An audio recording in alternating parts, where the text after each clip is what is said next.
TNPSC எக்ஸாம்ஸை எப்படி crack பண்ணணும்னு தெரியல, எங்கிருந்து ஸ்டார்ட் பண்ணணும்னு தெரியல, அதே மாதிரி எப்படி நேவிகேட் பண்ணணும், எப்படி ஸ்ட்ராட்டஜைஸ் பண்ணணும்னு பல குழப்பங்கள் நமக்கு இருக்கு. இந்த குழப்பத்துக்கான ஆன்சரா தான் சுரேஷ் ஐஏஎஸ் அகாடமியில ஃபாஸ்ட் ட்ராக் 2026 அப்படிங்கிற கிளாஸ் பேட்சஸ் ஸ்டார்ட் பண்ண போறோம். இந்த ஃபாஸ்ட் ட்ராக் 2026 அப்படிங்கிறது உங்களுக்கு பிரைட்டான direction, bright support and bright ரிசோர்சஸோட உங்களை கைட் பண்ண போறாங்க. இந்த fast track class batches group 1, group 2, group 2A எல்லா எக்ஸாம்ஸ்க்குமே வந்து உங்களுக்கு ப்ராப்பர் கைடன்ஸ் அப்படிங்கறத வழங்க போறாங்க. உங்களுக்கு prelims, mains and interview aspects of TNPSC எல்லாத்தையுமே கவர் பண்ணி ஒரு கேம் சேஞ்சரா இந்த ஃபாஸ்ட் ட்ராக் கிளாஸஸ் அப்படிங்கிறது இருக்க போகுது. உங்களுக்கு எக்ஸ்பீரியன்ஸ்டான டாப் நாட்ச் ஆன ஆல்ரெடி பல ஆஸ்பிரன்ஸை அச்சீவர்ஸா கைட் பண்ண ஃபேக்கல்டிஸ் வந்து உங்களுக்கு வந்து சிலபஸை வந்து கவர் பண்ண போறாங்க. இந்த சிலபஸ் கவரேஜ் 100% இருக்க போகுது. லைக் அதை தாண்டி உங்களுக்கு பர்சனலைஸ் மென்டார்ஷிப் அப்படிங்கிறது இருக்க போகுது. இந்த கிளாஸ் பேட்சஸ் உங்களோட ப்ரிப்பரேஷனை என்ஹான்ஸ் பண்றது மட்டும் இல்லாம உங்களோட கான்ஃபிடன்ஸ், உங்களோட ஸ்ட்ராட்டஜி எல்லாத்தையும் கரெக்டான பாத்துல மெயின்டைன் பண்றதுக்கு ரொம்ப யூஸ்ஃபுல்லா இருக்கும். ஸோ கிளாஸ் பேட்சஸ் எப்போ ஸ்டார்ட் ஆகுது அப்படின்னா கமிங் April 12th இருந்து ஸ்டார்ட் ஆகுது. நம்மளோட எல்லா பிரான்ச்சஸ்லயுமே கிளாஸஸ் ஸ்டார்ட் ஆகுது. அதர் டீடைல்ஸ்க்கு ஸ்கிரீன்ல தெரியுற நம்பர் கான்டாக்ட் பண்ணிக்கோங்க. தேங்க்யூ. அனைவருக்கும் வணக்கம். இன்னைக்கு நம்ம என்ன பார்க்க போறோம்னா, நட்சத்திர பேச்சாளர்கள், அதாவது பாத்தீங்கன்னா பிரச்சாரம் பண்றப்ப நட்சத்திர பிரச்சாரக்காரர்கள் வந்து வருவாங்க. நட்சத்திர பிரச்சாரக்காரர்கள்லாம் ஒண்ணுமே கிடையாது. ஒரு கட்சியில வந்து பாத்தீங்கன்னா ஒரு முக்கியமான நபர்கள், அவங்க வந்து பாத்தீங்கன்னா அரசியல்வாதிகளா இருக்கலாம், அல்லது திரைப்பட நடிகர்களா இருக்கலாம், அல்லது ஏதாவது ஒரு துறையில பிரபலமானவர்களா இருக்கலாம். அதாவது மக்களுக்கு ஈஸியா அந்த நபரை தெரியக்கூடிய நபரா இருக்கும் பட்சத்துல அவர் மூலியமா தன்னுடைய கட்சி, தன்னுடைய சின்னம், தன்னுடைய வேட்பாளர்களை ப்ரொஜெக்ஷன் பண்றதுக்காண்டி இந்த நட்சத்திர பேச்சாளர்களை வந்து எல்லா கட்சிகளையும் வந்து கொண்டு வந்திருப்பாங்க. ஸோ அதை பத்தி தான் வந்து பார்க்க போறோம். ஸோ இதுல என்ன பெனிஃபிட் இருக்கு, எதனால இந்த நட்சத்திர பேச்சாளர்கள் பிரச்சாரக்காரர்கள் அப்படிங்கிற ஒரு விஷயம் வச்சிருக்காங்க அப்படிங்கிறது வந்து நமக்கு எல்லாருக்கும் கண்டிப்பா தெரிஞ்சாக்கணும். ஸோ ஃபர்ஸ்ட் என்ன பார்க்க போறோம்னா, யார் இந்த நட்சத்திர பிரச்சாரக்காரர்கள்னா, இவங்க வந்து தேர்தலின் போது ஒரு அரசியல் கட்சிகளுக்காக பிரச்சாரம் செய்யக்கூடிய ஒரு முக்கிய பிரமுகர். அவங்க தான் வந்து பார்த்தீங்கன்னா இந்த நட்சத்திர பிரச்சாரக்காரர்கள் அப்படின்னு சொல்லுவாங்க.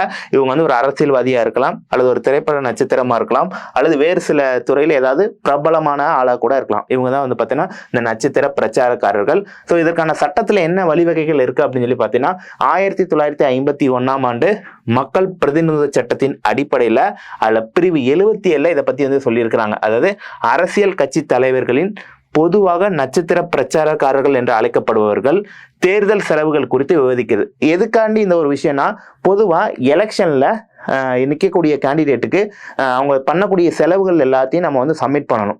ஸோ அப்போ வந்து பார்த்தீங்கன்னா அவங்க பண்ணக்கூடிய செலவுகள் அப்படின்னு சொல்லி பார்க்குறப்ப இப்போ 2026 மாநில சட்டமன்ற எலெக்ஷன் நடக்குது. இல்லை ஒரு வேட்பாளர்களுக்கு வந்து பார்த்தீங்கன்னா 40 லட்ச ரூபா வந்து பார்த்தீங்கன்னா அப்பர் லிமிட் வந்து கொடுத்துருக்காங்க. 40 லட்ச ரூபாய்க்கு மேல ஒரு வேட்பாளர் வந்து எலெக்ஷனுக்காண்டி செலவு பண்ணக்கூடாது அப்படிங்கிற கண்டிஷன் இருக்குது. அப்ப அந்த 40 லட்ச ரூபா தான் அவர் செலவு பண்ணுவாரு. சப்போஸ் அவர் ஒரு நட்சத்திர பேச்சாளர் அல்லது ஒரு பிரச்சாரக்காரர் உள்ள கூட்டிட்டு போறப்ப, அப்ப நட்சத்திர பிரச்சாரக்காரர் வந்து அந்த கேண்டிடேட் கூட டிராவல் ஆகிறப்ப ஏற்படக்கூடிய செலவுகள்ல சில சலுகைகளை வந்து அந்த வேட்பாளர் வந்து அனுபவிச்சுக்கலாம். அதுதான் மெயினான டார்கெட்டே.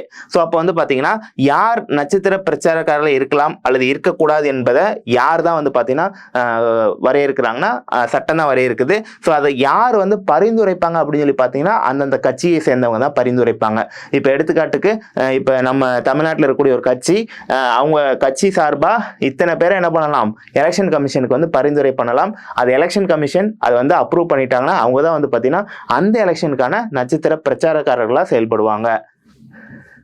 ஸோ பரிந்துரைக்கான விதி அப்படின்னு சொல்லி பார்க்குறப்ப தேர்தல் அறிவிக்கை, அதாவது எலெக்ஷன் டேட் அனௌன்ஸ் பண்ணுவாங்கல்ல, ஸோ அனௌன்ஸ் பண்ணலேருந்து 7 நாட்களுக்குள்ள ஒரு கட்சி வந்து பார்த்தீங்கன்னா தன்னுடைய நட்சத்திர பிரச்சாரக்காரர்களை வந்து பார்த்தீங்கன்னா பரிந்துரை பண்ணணும். யாருக்குன்னா எலெக்ஷன் கமிஷனுக்கு.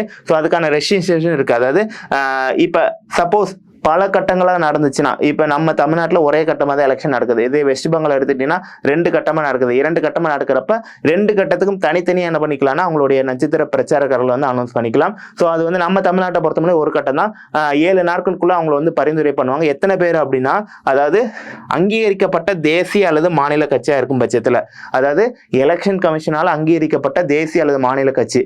இப்போ தேசிய கட்சினா இப்போ எடுத்துக்காட்டுக்கு பாஜக எடுத்துக்கலாம். இதே மாநில கட்சி அப்படின்னு சொல்லி பார்த்துக்க திமுக, அதிமுக போன்ற கட்சிகள் வந்து பார்த்தீங்கன்னா அங்கீகரிக்கப்பட்ட மாநில கட்சிகள். இவங்க வந்து பார்த்தீங்கன்னா 40 பேரை என்ன பண்ணிக்கலாம்னா அவங்களுடைய நட்சத்திர பிரச்சாரக்காரர்களா அவங்க வந்து சொல்லிக்கலாம்.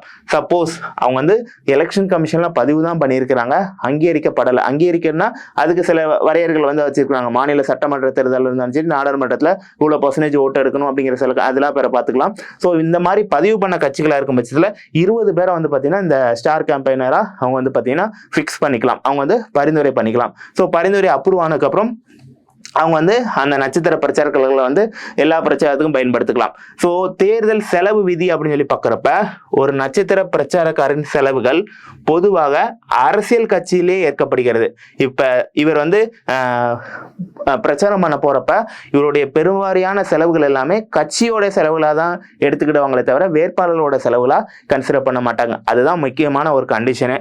ஸோ இந்த வேட்பாளர்கள் தங்களுக்கு தேர்தல் செலவுகள் வரம்பிற்குள் இருப்பதை உறுதி செய்ய இதன் மூலியமா வேட்பாளர்களுக்கு வந்து பிரச்சாரம் பண்றப்ப அவங்க அதில் ஏற்படக்கூடிய செலவுகளை வேட்பாளர் அவருடைய பக்கம் போகாம கட்சிகளுக்கு போயிடும். ஸோ அதனால வேட்பாளர் வந்து பார்த்தீங்கன்னா அந்த 40 லட்ச ரூபாய் லிமிட்டுக்குள்ள மெயின்டைன் பண்றதுக்கு இது ரொம்ப உதவிகரமா இருக்கும் அப்படிங்கிற மாதிரி சொல்றாங்க. ஆனாலும் இருந்தாலும் சில சூழ்நிலைகள் வந்து வேட்பாளர்கள் வந்து அந்த நட்சத்திர பிரச்சாரர்களுடைய செலவுகளை ஏற்க வேண்டிய சூழ்நிலைகளும் இருக்குது. எப்ப அப்படின்னு சொல்லி பார்த்தீங்கன்னா ஒரு வேட்பாளர் நட்சத்திர பிரச்சாரக்காரர்களோட பயணம் செய்யறப்ப ஒரு வாகனத்துல பயணம் செய்யறப்ப ஏற்படக்கூடிய செலவுல 50% என்ன பண்ணிக்கணும்னா வேட்பாளர் தன்னுடைய செலவு கணக்குல எடுத்துக்கணும். மீதி 50% அவர் வந்து சலுகையா அனுபவிச்சுக்கலாம்.